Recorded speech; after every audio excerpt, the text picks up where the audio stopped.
5 ಮಹಾನಗರ ಪಾಲಿಕೆಗಳು, ದಕ್ಷಿಣದ್ದು ನೆನ್ನೆ ಒಂದು ಮೀಟಿಂಗು ಕೂಡ ಆಯಿತು ಪಂಚಮುಖಿ ಕಲ್ಯಾಣ ಮಂಟಪದಲ್ಲಿ. ಆಮೇಲೆ ನಮ್ಮ ಅಧ್ಯಕ್ಷರು ಕೆಟಗಿರಿನೇ ಆಗಿರಲಿಲ್ಲ, ಆಗಲೇ ಆಕಾಂಕ್ಷಿಗಳು ಯಾರ್ಯಾರಿದ್ದಾರೆ ಅಂಥೇಳಿ ಅಪ್ಲಿಕೇಶನ್ನು ಕೂಡ ಈಗಾಗಲೇ ಸಾಕಷ್ಟು ಸಂಖ್ಯೆಯಲ್ಲಿ ಬಂದಿದೆ. ಜನರಲಲ್ಲಿ ಸ್ವಲ್ಪ ಜನ ಜಾಸ್ತಿ ಕಾಂಪಿಟೇಷನ್ ಇರುತ್ತೆ. ಉಳಿದಾಗೆ ರಿಸರ್ವೇಷನ್ಸು BCA, BCB ಅಥವಾ ಲೇಡಿ ಜನರಲ್ ಲೇಡೀಲಿ ಜಾಸ್ತಿ ಕಾಂಪಿಟೇಷನ್ ಇರುತ್ತೆ. ಉಳಿದ ಸ್ವಲ್ಪ ಎಲ್ಲ ಅಂದರೆ ಇನ್ನೂ ಟೈಮ್ ಇದೆ. ಏಪ್ರಿಲ್ ಅಷ್ಟೊತ್ತಿಗೆಲ್ಲ ಎಕ್ಸಾಮ್ಸ್ ಎಲ್ಲ ಮುಗಿದಿರುತ್ತೆ. ಅಷ್ಟೊತ್ತಿಗೆ ಎಲೆಕ್ಷನ್ ಡಿಕ್ಲೇರ್ ಆಗುತ್ತೆ. ಮೇ ಕೊನೆ ಅಷ್ಟೊತ್ತಿಗೆಲ್ಲ ಎಲೆಕ್ಷನ್ ಮುಗಿದೋಗುತ್ತೆ. ಜೂನ್ 30ಕ್ಕೆ ಮುಂಚೆ ಮುಗಿಬೇಕು ಅಂತ ಆದೇಶ ಕೊಟ್ಟಿದ್ದಾರೆ. ಜೂನಲ್ಲಿ ಮಳೆಗಾಲ ಇರೋದ್ರಿಂದ ಮೇನಲ್ಲಿ ಮುಗಿದೋಗುತ್ತೆ. ಎಷ್ಟು ಪಾಲಿಕೆಗಳನ್ನ ಗೆಲ್ಲುವಂಥ ವಿಶ್ವಾಸ ಇದೆ ತಮಗೆ ಸರ್? ಈಗ 5 ಪಾಲಿಕೆ ಇದೆ. ಜನ ಯೋಚನೆ ಮಾಡಿ ಮತ ಹಾಕಿದ್ರೆ 5 ನಾವೇ ಗೆಲ್ಲಬೇಕು. 100ಕ್ಕೆ 75 ಭಾಗ ಜನ ನಮಗೆ ಹಾಕಬೇಕಾಗುತ್ತೆ. ಯಾಕೆಂದರೆ ಬೆಂಗಳೂರು ನಗರಕ್ಕೆ ಕಾಂಗ್ರೆಸ್ನ ಕೊಡುಗೆ 100ಕ್ಕೆ 99 ಭಾಗ. ಉಳಿದಿರ್ತಕ್ಕಂಥ BJP ಪಕ್ಷ 1% ಇಲ್ಲ. ಬೆಂಗಳೂರಿಗೆ ಕುಡಿಯೋ ನೀರು ತಂದಿದ್ದ್ಯಾರು? ಕಾವೇರಿ ನೀರು. 4ನೇ ಹಂತದಲ್ಲಿ 2-3 ಹಂತಗಳಾಯಿತು. ಒಂದು ಬಿಟ್ಟರೆ ಉಳಿದಿದ್ದೆಲ್ಲ ಕೂಡ ಕಾಂಗ್ರೆಸ್ ಪಕ್ಷನೇ ಅಧಿಕಾರ ಇತ್ತು, ಅದನ್ನೆಲ್ಲ ತಂದಿದ್ದು. ಆಮೇಲೆ ಬ್ಯಾಂಗ್ಳೂರಿಗೆ ಇನ್ಫ್ರಾಸ್ಟ್ರಕ್ಚರು, ಬೆಂಗಳೂರು CITB ಇರ್ಬೋದು, BDI ಇರ್ಬೋದು, ಈಗಿರ್ತಕ್ಕಂಥ ಜನಕ್ಕೆ ವಾಸ ಮಾಡೋದಕ್ಕೆ ಇಷ್ಟೆಲ್ಲ ಲಕ್ಷಗಟ್ಟಲೆ ಸೈಟ್ ಮಾಡಿದ್ಯಾರು? ಆಮೇಲೆ ಸ್ಟಾರ್ ಮೋಟ್ರೈನ್ಸು ಮಾಡಿದ್ಯಾರು?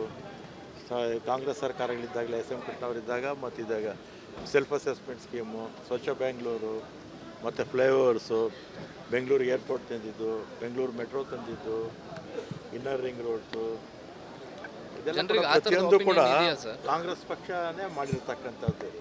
ಹಿಂದೆ BJP ಅವರು 2 ಅವಧಿಗೆ ಅಧಿಕಾರದಲ್ಲಿದ್ದರು. ಯಾವುದನ್ನ ಒಂದೇ ಒಂದು ಅವರು ಬಿಟ್ಟೋಗಿರೋ ತೋರಿಸಿ ಒಳ್ಳೆ ಕೆಲಸ ಯಾವುದನ್ನು ಅವ್ರೇನು ಮಾಡಿದ್ರು ಅಂದರೆ 14 ಕಟ್ಟಡನ ಅಡ ಇಟ್ಬಿಟ್ಟೋಗಿದ್ದು BJP ಅವಧಿನಲ್ಲಿ, BBMPನಲ್ಲಿ. ಒಂದು 2013ರಲ್ಲಿ ನಮಗೆ ಅಧಿಕಾರ ಕೊಟ್ಟಾಗ 6,000 ಕೋಟಿ ಸಾಲ ಇಟ್ಟೋಗಿದ್ರು ಬಿಲ್ಸು. ಮೊನ್ನೆನೂ ಅಷ್ಟೇ 23ರಲ್ಲಿ 5,000 ಕೋಟಿ ಸಾಲ ಇಟ್ಟೋಗಿದ್ರು. ಸಾಲ ಇಟ್ಟೋಗಿದ್ದೆ BJPಯವರ ಸಾಧನೆ. 14 ಕಡೆಗಳನ್ನು ಅಡ ಇಟ್ಟಿದ್ದೆ ಅವ್ರ ಸಾಧನೆ. ನಾವು ಅವರ ಸಾಲ ತೀರಿಸಿ ಕಡೆಗಳನ್ನು ಬಿಡಿಸ್ಕೊಂಡು ಇವತ್ತು ಅಭಿವೃದ್ಧಿ ಕೆಲಸಗಳು. ಆಮೇಲೆ ಈಗ ಬೆಂಗಳೂರು ಟ್ರಾಫಿಕ್ ಜಾಸ್ತಿ ಆಗ್ತಾಯಿದೆ. 1,40,00,000 ಜನ ಇದ್ದಾರೆ. 1,30,00,000 ವಾಹನಗಳಿದೆ. ಟ್ರಾಫಿಕ್ ಕಡಿಮೆ ಆಗಬೇಕು. ಅದಕ್ಕೆ ಒಂದು 45-50 ಕಿಲೋಮೀಟ್ರಷ್ಟು ಫ್ಲೈಓವರ್ಸ್ ಮಾಡ್ತಾಯಿದ್ದೀವಿ. ಹೊಸೂರು ರೋಡ್ ಹತ್ತಿದ್ರೆ ಇದಕ್ಕೆ ಬರಬೇಕು, ಅಲ್ಲಿಗೆ ತುಮಕೂರು ರೋಡ್ ಹತ್ತಿದ್ರೆ ಮೈಸೂರಿಗೆ ಹೋಗಬೇಕು, ಮೈಸೂರು ಹತ್ತಿದ್ರೆ ಬಳ್ಳಾರಿ ಹೋಗಬೇಕು. ಈ ರೀತಿ ಮೇಲ್ಸೇತುವೆಗಳನ್ನು ಕಟ್ಟೋದಕ್ಕೆ ನಮ್ಮ ಪ್ಲ್ಯಾನು. ಮತ್ತು ಇದು ಟನಲ್ ರೋಡ್ ಬಗ್ಗೆ BJPಯವರು ಟೀಕೆ ಮಾಡ್ತಾರೆ. ಮೊನ್ನೆ ಬಾಂಬೆನಲ್ಲಿ 2-3 ಟನಲ್ ರೋಡ್ಸು ಪ್ರಾರಂಭ ಮಾಡಿದ್ದಾರೆ. ಇದರಿಂದ ಆಮೇಲೆ ಕುಡಿಯೋ ನೀರು, ನಾವು ಮೇಕೆದಾಟು ಅಲ್ಲಿ ರಿಸರ್ವಾಯರ್ ಕಟ್ಟಬೇಕು ಅಂತ. ಬೆಂಗಳೂರು ಜನಕ್ಕೆ ಈಗಲೂ ಕೂಡ 40-50 ಲಕ್ಷ ಜನಕ್ಕೆ ಕಾವೇರಿ ನೀರಿಲ್ಲ. ಅವರಿಗೆ ರಿಸರ್ವಾಯರ್ ಕಟ್ಟಿ ನೀರು ಕೊಡಬೇಕು. ಆಮೇಲೆ ಸ್ಯಾನಿಟ್ರಿ ಇದು ಸ್ಟಾರ್ ಮೋಟ್ರೈನ್ಸು ಮತ್ತು 2,000 ಕೋಟಿ ನಾವು ಈಗ ಅಪ್ರೂವಲ್ ಮಾಡಿದ್ದೀವಿ. ಕಾಂಕ್ರೀಟ್ ರಸ್ತೆಗಳು ಮಾಡಿದ್ದೀವಿ, ಮಾಡ್ತಾಯಿದ್ದೀವಿ. ಇನ್ನು ಮುಂದಕ್ಕೂ ಕೂಡ ಮಾಡ್ತೀವಿ. ಆಮೇಲೆ ಸಾಲಿಡ್ ವೇಸ್ಟ್ ಮ್ಯಾನೇಜ್ಮೆಂಟ್, ಕಸದ್ದು ಒಂದು ಸಮಸ್ಯೆ ಇದು ಪ್ರಪಂಚದ ಎಲ್ಲ ಭಾಗದಲ್ಲೂ ಇದೆ. ನಮ್ಮಲ್ಲೂ ಅದಕ್ಕೆ ಒಂದು ವಿಶೇಷವಾಗಿ ಕಾರ್ಯಕ್ರಮಗಳು ಹಾಕ್ಕೊಳ್ತಾ ಇದ್ದೀವಿ. ಮತ್ತು ನಮ್ಮ 5 ಗ್ಯಾರಂಟಿಗಳು ಕೊಟ್ಟಿದ್ದೀವಿ. ಬೆಂಗಳೂರು ನಗರದಲ್ಲಿ 25 ಲಕ್ಷ ಜನ ಓಡಾಡ್ತಾಯಿದ್ರು. ಶಕ್ತಿ ಬಂದಮೇಲೆ 40 ಲಕ್ಷ ಜನ ಓಡಾಡ್ತಾ ಇದ್ದಾರೆ. ಹೆಣ್ಮಕ್ಳು 23% ಉದ್ಯೋಗ ಸೃಷ್ಟಿ ಬೆಂಗಳೂರಲ್ಲಿ ಜಾಸ್ತಿ ಆಗಿದೆ. ಹುಬ್ಬಳ್ಳಿಲಿ 21% ಜಾಸ್ತಿ ಆಗಿದೆ. ಗೃಹಲಕ್ಷ್ಮಿ ಮತ್ತು ಬಡವರಿಗೆ BJP ಸರ್ಕಾರ ಇದ್ದಾಗ ಕಾರ್ಯಕ್ರಮಗಳು ನಿಲ್ಲಿಸ್ಬಿಟ್ರು. ಬೆಂಗಳೂರಲ್ಲಿ ಒಂಟಿ ಮನೆ ಇದೆಲ್ಲ ನಿಲ್ಲಿಸೇ ಬಿಟ್ಟರು. ಆಮೇಲೆ ಹೆಣ್ಮಕ್ಳಿಗೆ ಟೈಲರಿಂಗ್ ಟ್ರೈನಿಂಗ್ ಕೊಟ್ಟು ಅವರಿಗೆ ಮಿಷಿನ್ ಇದೆಲ್ಲ ಕೊಡ್ತಾಯಿದ್ವಿ. ನಿಟ್ಟಿಂಗು ಟ್ರೈನಿಂಗು ಇದೆಲ್ಲ ಕೂಡ ಸಾಕಷ್ಟು ನಾವು ಬ್ಯೂಟಿ ಪಾರ್ಲರ್ ಇದೆಲ್ಲ ಹೆಣ್ಮಕ್ಳಿಗೆ ಉದ್ಯೋಗ ಸಿಗಲಿ ಅಂತ ನಾವೆಲ್ಲ ಮಾಡ್ತಾಯಿದ್ವಿ. ಅದನ್ನೆಲ್ಲ ನಿಲ್ಲಿಸಿದ್ರು. ಅದೆಲ್ಲ ಕೂಡ ಮತ್ತೆ ನಮ್ಮ ಈ ಮ್ಯಾನಿಫೆಸ್ಟೋದಲ್ಲಿ ಇರುತ್ತೆ. ಈಗ BJP JDS ಮೈತ್ರಿ ಮೇಲೂ ಹೋಗ್ತಾರೆ ಸರ್, ಅದು ಎಲ್ಲೋ ಒಂದು ಕಡೆ ಕಾಂಗ್ರೆಸ್ಗೆ ಸ್ವಲ್ಪ ಸವಾಲಾಗಲ್ವಾ, ಚಾಲೆಂಜ್ ಆಗಲ್ವಾ? ಈಗ ಅವರು ಈಗಾಗಲೇ ಪಾರ್ಲಿಮೆಂಟ್ ಎಲೆಕ್ಷನ್ನಲ್ಲೂ ಜೊತೆಯಲ್ಲಿದ್ದಾರೆ. ಆಮೇಲೆ ಲೋಕಲ್ ಬಾಡಿ ಎಲೆಕ್ಷನ್ಸ್ ಆಯ್ತಲ್ಲ, ಯಾವುದು ಟೀಚರ್ಸು ಗ್ರ್ಯಾಜುಯೇಟ್ಸು, ಅದರಲ್ಲೂ ಜೊತೆಯಲ್ಲೇ ಇದ್ದರು. ಆವಾಗ ನಾವು ಗೆಲ್ಲಿಲ್ವಾ? ಟೀಚರ್ಸ್ ಕಾನ್ಸ್ಟೆನ್ಸಿ ಗ್ರ್ಯಾಜುಯೇಟ್ಸ್ ಕಾನ್ಸ್ಟೆನ್ಸಿ ನಾವು ಗೆದ್ವಲ್ಲ. 6ರಲ್ಲಿ ನಮ್ಗೆ 4 ಬಂತು, ಅವ್ರಿಗೆ 2 ಬಂತು. ಅವ್ರ ಹೋರಾಟ ಅವ್ರಿಗೆ, ನಮ್ಮ ಹೋರಾಟ ನಮಗೆ. ಮಹಾನಗರ ಪಾಲಿಕೆಗಳು ದಕ್ಷಿಣದ್ದು ನೆನ್ನೆ ಒಂದು ಮೀಟಿಂಗು ಕೂಡ ಆಯಿತು ಪಂಚಮುಖಿ ಕಲ್ಯಾಣ ಮಂಟಪದಲ್ಲಿ. ಆಮೇಲೆ ನಮ್ಮ ಅಧ್ಯಕ್ಷರು ಕೆಟಗಿರಿ ಆಗಿರಲಿಲ್ಲ, ಆಗಲೇ ಆಕಾಂಕ್ಷಿಗಳು ಯಾರ್ಯಾರಿದ್ದಾರೆ ಅಂಥೇಳಿ ಅಪ್ಲಿಕೇಶನ್ನು ಕೂಡ ಈಗಾಗಲೇ ಸಾಕಷ್ಟು ಸಂಖ್ಯೆಯಲ್ಲಿ ಬಂದಿದೆ. ಜನರಲಲ್ಲಿ ಸ್ವಲ್ಪ ಜನ ಜಾಸ್ತಿ ಕಾಂಪಿಟೇಷನ್ ಇರುತ್ತೆ. ಉಳಿದಾಗೆ ರಿಸರ್ವೇಷನ್ಸು BCA, BCB ಅಥವಾ ಲೇಡಿ ಜನರಲ್ ಲೇಡೀಲಿ ಜಾಸ್ತಿ ಕಾಂಪಿಟೇಷನ್ ಇರುತ್ತೆ. ಉಳಿದ ಸ್ವಲ್ಪ ಎಲ್ಲ ಅಂದರೆ ಇನ್ನೂ ಟೈಮ್ ಇದೆ. ಏಪ್ರಿಲ್ ಅಷ್ಟೊತ್ತಿಗೆಲ್ಲ ಎಕ್ಸಾಮ್ಸ್ ಎಲ್ಲ ಮುಗಿದಿರುತ್ತೆ. ಅಷ್ಟೊತ್ತಿಗೆ ಎಲೆಕ್ಷನ್ ಡಿಕ್ಲೇರ್ ಆಗುತ್ತೆ. ಮೇ ಕೊನೆ ಅಷ್ಟೊತ್ತಿಗೆಲ್ಲ ಎಲೆಕ್ಷನ್ ಮುಗಿದೋಗುತ್ತೆ. ಜೂನ್ 30ಕ್ಕೆ ಮುಂಚೆ ಮುಗಿಬೇಕು ಅಂತ ಆದೇಶ ಕೊಟ್ಟಿದ್ದಾರೆ. ಜೂನಲ್ಲಿ ಮಳೆಗಾಲ ಇರೋದ್ರಿಂದ ಮೇನಲ್ಲಿ ಮುಗಿದೋಗುತ್ತೆ. ಎಷ್ಟು ಪಾಲಿಕೆಗಳನ್ನ ಗೆಲ್ಲುವಂಥ ವಿಶ್ವಾಸ ಇದೆ ತಮಗೆ ಸರ್? ಈಗ 5 ಪಾಲಿಕೆ ಇದೆ. ಜನ ಯೋಚನೆ ಮಾಡಿ ಮತ ಹಾಕಿದ್ರೆ 5 ನಾವೇ ಗೆಲ್ಲಬೇಕು. 100ಕ್ಕೆ 75 ಭಾಗ ಜನ ನಮಗೆ ಹಾಕಬೇಕಾಗುತ್ತೆ. ಯಾಕೆಂದರೆ ಬೆಂಗಳೂರು ನಗರಕ್ಕೆ ಕಾಂಗ್ರೆಸ್ನ ಕೊಡುಗೆ 100ಕ್ಕೆ 99 ಭಾಗ. ಉಳಿದಿರ್ತಕ್ಕಂಥ BJP ಪಕ್ಷ 1% ಇಲ್ಲ. ಬೆಂಗಳೂರಿಗೆ ಕುಡಿಯೋ ನೀರು ತಂದಿದ್ದ್ಯಾರು? ಕಾವೇರಿ ನೀರು. 4ನೇ ಹಂತದಲ್ಲಿ 2-3 ಹಂತಗಳಾಯಿತು. ಒಂದು ಬಿಟ್ಟರೆ ಉಳಿದಿದ್ದೆಲ್ಲ ಕೂಡ ಕಾಂಗ್ರೆಸ್ ಪಕ್ಷನೇ ಅಧಿಕಾರ ಇತ್ತು, ಅದನ್ನೆಲ್ಲ ತಂದಿದ್ದು. ಆಮೇಲೆ ಬ್ಯಾಂಗ್ಳೂರಿಗೆ ಇನ್ಫ್ರಾಸ್ಟ್ರಕ್ಚರು, ಬೆಂಗಳೂರು CITB ಇರ್ಬೋದು, BDI ಇರ್ಬೋದು, ಈಗಿರ್ತಕ್ಕಂಥ ಜನಕ್ಕೆ ವಾಸ ಮಾಡೋದಕ್ಕೆ ಇಷ್ಟೆಲ್ಲ ಲಕ್ಷಗಟ್ಟಲೆ ಸೈಟ್ ಮಾಡಿದ್ಯಾರು? ಆಮೇಲೆ ಸ್ಟಾರ್ ಮೋಟ್ರೈನ್ಸು ಮಾಡಿದ್ಯಾರು?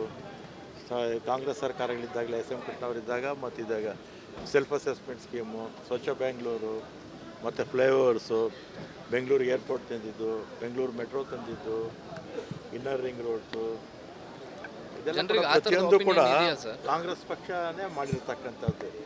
ಹಿಂದೆ BJP ಅವರು 2 ಅವಧಿಗೆ ಅಧಿಕಾರದಲ್ಲಿದ್ದರು. ಯಾವುದನ್ನ ಒಂದೇ ಒಂದು ಅವರು ಬಿಟ್ಟೋಗಿರೋ ತೋರಿಸಿ ಒಳ್ಳೆ ಕೆಲಸ ಯಾವುದನ್ನು ಅವ್ರೇನು ಮಾಡಿದ್ರು ಅಂದರೆ 14 ಕಟ್ಟಡನ ಅಡ ಇಟ್ಬಿಟ್ಟೋಗಿದ್ರು BJP ಅವಧಿನಲ್ಲಿ, BBMPನಲ್ಲಿ. ಒಂದು 2013ರಲ್ಲಿ ನಮಗೆ ಅಧಿಕಾರ ಕೊಟ್ಟಾಗ 6,000 ಕೋಟಿ ಸಾಲ ಇಟ್ಟೋಗಿದ್ರು ಬಿಲ್ಸು. ಮೊನ್ನೆನೂ ಅಷ್ಟೇ 23ರಲ್ಲಿ 5,000 ಕೋಟಿ ಸಾಲ ಇಟ್ಟೋಗಿದ್ರು. ಸಾಲ ಇಟ್ಟೋಗಿದ್ದೆ BJPಯವರ ಸಾಧನೆ.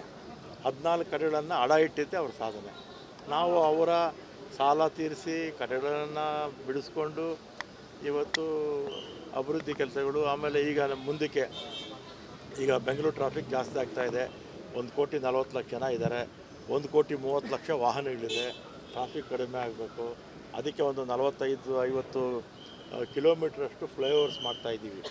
ಹೊಸೂರು ರೋಡ್ ಹತ್ತಿದ್ರೆ ಇದಕ್ಕೆ ಬರಬೇಕು, ಅಲ್ಲಿಗೆ ತುಮಕೂರು ರೋಡ್ ಹತ್ತಿದ್ರೆ ಮೈಸೂರಿಗೆ ಹೋಗ್ಬೇಕು, ಮೈಸೂರು ಹತ್ತಿದ್ರೆ ಬಳ್ಳಾರಿ ಹೋಗಬೇಕು. ಈ ರೀತಿ ಮೇಲ್ಸೇತುವೆಗಳನ್ನು ಕಟ್ಟೋದಕ್ಕೆ ನಮ್ಮ ಪ್ಲ್ಯಾನು. ಮತ್ತು ಇದು ಟನಲ್ ರೋಡ್ ಬಗ್ಗೆ BJPಯವರು ಟೀಕೆ ಮಾಡ್ತಾರೆ. ಮೊನ್ನೆ ಬಾಂಬೆನಲ್ಲಿ 2-3 ಟನಲ್ ರೋಡ್ಸು ಪ್ರಾರಂಭ ಮಾಡಿದ್ದಾರೆ. ಅದರಿಂದ ಆಮೇಲೆ ಕುಡಿಯೋ ನೀರು, ನಾವು ಮೇಕೆದಾಟು ಅಲ್ಲಿ ರಿಸರ್ವಾಯರ್ ಕಟ್ಟಬೇಕಂತ ಬೆಂಗಳೂರು ಜನಕ್ಕೆ ಈಗಲೂ ಕೂಡ 40-50 ಲಕ್ಷ ಜನಕ್ಕೆ ಕಾವೇರಿ ನೀರಿಲ್ಲ. ಅವರಿಗೆ ರಿಸರ್ವಾಯರ್ ಕಟ್ಟಿ ನೀರು ಕೊಡಬೇಕು. ಆಮೇಲೆ ಸ್ಯಾನಿಟ್ರಿ ಇದು ಸ್ಟಾರ್ ಮೋಟ್ರೈನ್ಸು ಮತ್ತು 2,000 ಕೋಟಿ ನಾವು ಈಗ ಅಪ್ರೂವಲ್ ಮಾಡಿದ್ದೀವಿ. ಕಾಂಕ್ರೀಟ್ ರಸ್ತೆಗಳು ಮಾಡಿದ್ದೀವಿ, ಮಾಡ್ತಾಯಿದ್ದೀವಿ. ಇನ್ನು ಮುಂದಕ್ಕೂ ಕೂಡ ಮಾಡ್ತೀವಿ. ಆಮೇಲೆ ಸಾಲಿಡ್ ವೇಸ್ಟ್ ಮ್ಯಾನೇಜ್ಮೆಂಟ್, ಕಸದ್ದು ಒಂದು ಸಮಸ್ಯೆ ಇದು ಪ್ರಪಂಚದ ಎಲ್ಲ ಭಾಗದಲ್ಲೂ ಇದೆ. ನಮ್ಮಲ್ಲೂ ಅದಕ್ಕೆ ಒಂದು ವಿಶೇಷವಾಗಿ ಕಾರ್ಯಕ್ರಮಗಳು ಹಾಕ್ಕೊಳ್ತಾ ಇದ್ದೀವಿ. ಮತ್ತು ನಮ್ಮ 5 ಗ್ಯಾರಂಟಿಗಳು ಕೊಟ್ಟಿದ್ದೀವಿ. ಬೆಂಗಳೂರು ನಗರದಲ್ಲಿ 25 ಲಕ್ಷ ಜನ ಓಡಾಡ್ತಾಯಿದ್ರು. ಶಕ್ತಿ ಬಂದಮೇಲೆ 40 ಲಕ್ಷ ಜನ ಓಡಾಡ್ತಾ ಇದ್ದಾರೆ. ಹೆಣ್ಮಕ್ಳು 23% ಉದ್ಯೋಗ ಸೃಷ್ಟಿ ಬೆಂಗಳೂರಲ್ಲಿ ಜಾಸ್ತಿ ಆಗಿದೆ. ಹುಬ್ಬಳ್ಳಿಲಿ 21% ಜಾಸ್ತಿ ಆಗಿದೆ. ಗೃಹಲಕ್ಷ್ಮಿ ಮತ್ತು ಬಡವರಿಗೆ BJP ಸರ್ಕಾರ ಇದ್ದಾಗ ಕಾರ್ಯಕ್ರಮಗಳು ನಿಲ್ಲಿಸ್ಬಿಟ್ರು. ಬೆಂಗಳೂರಲ್ಲಿ ಒಂಟಿ ಮನೆ ಇದೆಲ್ಲ ನಿಲ್ಲಿಸೇ ಬಿಟ್ಟರು. ಆಮೇಲೆ ಹೆಣ್ಮಕ್ಳಿಗೆ ಟೈಲರಿಂಗ್ ಟ್ರೈನಿಂಗ್ ಕೊಟ್ಟು ಅವರಿಗೆ ಮಿಷಿನ್ ಇದೆಲ್ಲ ಕೊಡ್ತಾಯಿದ್ವಿ. ನಿಟ್ಟಿಂಗು ಟ್ರೈನಿಂಗು ಇದೆಲ್ಲ ಕೂಡ ಸಾಕಷ್ಟು ನಾವು ಬ್ಯೂಟಿ ಪಾರ್ಲರ್ ಇದೆಲ್ಲ ಹೆಣ್ಮಕ್ಳಿಗೆ ಉದ್ಯೋಗ ಸಿಗಲಿ ಅಂತ ನಾವೆಲ್ಲ ಮಾಡ್ತಾಯಿದ್ವಿ. ಅದನ್ನೆಲ್ಲ ನಿಲ್ಲಿಸಿದ್ರು. ಅದೆಲ್ಲ ಕೂಡ ಮತ್ತೆ ನಮ್ಮ ಈ ಮ್ಯಾನಿಫೆಸ್ಟೋದಲ್ಲಿ ಇರುತ್ತೆ. ಈಗ BJP JDS ಮೈತ್ರಿ ಮೇಲೂ ಹೋಗ್ತಾರೆ ಸರ್, ಅದು ಎಲ್ಲೋ ಒಂದು ಕಡೆ ಕಾಂಗ್ರೆಸ್ಗೆ ಸ್ವಲ್ಪ ಸವಾಲಾಗಲ್ವಾ, ಚಾಲೆಂಜ್ ಆಗಲ್ವಾ? ಈಗ ಅವರು ಈಗಾಗಲೇ ಪಾರ್ಲಿಮೆಂಟ್ ಎಲೆಕ್ಷನ್ನಲ್ಲೂ ಜೊತೆಯಲ್ಲಿದ್ದಾರೆ. ಆಮೇಲೆ ಲೋಕಲ್ ಬಾಡಿ ಎಲೆಕ್ಷನ್ಸ್ ಆಯ್ತಲ್ಲ, ಯಾವುದು ಟೀಚರ್ಸು ಗ್ರ್ಯಾಜುಯೇಟ್ಸು, ಅದರಲ್ಲೂ ಜೊತೆಯಲ್ಲೇ ಇದ್ದರು. ಆವಾಗ ನಾವು ಗೆಲ್ಲಿಲ್ವಾ? ಟೀಚರ್ಸ್ ಕಾನ್ಸ್ಟೆನ್ಸಿ, ಗ್ರ್ಯಾಜುಯೇಟ್ಸ್ ಕಾನ್ಸ್ಟೆನ್ಸಿ ನಾವು ಗೆದ್ವಲ್ಲ. 6ರಲ್ಲಿ ನಮ್ಗೆ 4 ಬಂತು, ಅವ್ರಿಗೆ 2 ಬಂತು. ಅವ್ರ ಹೋರಾಟ ಅವ್ರಿಗೆ, ನಮ್ಮ ಹೋರಾಟ ನಮಗೆ.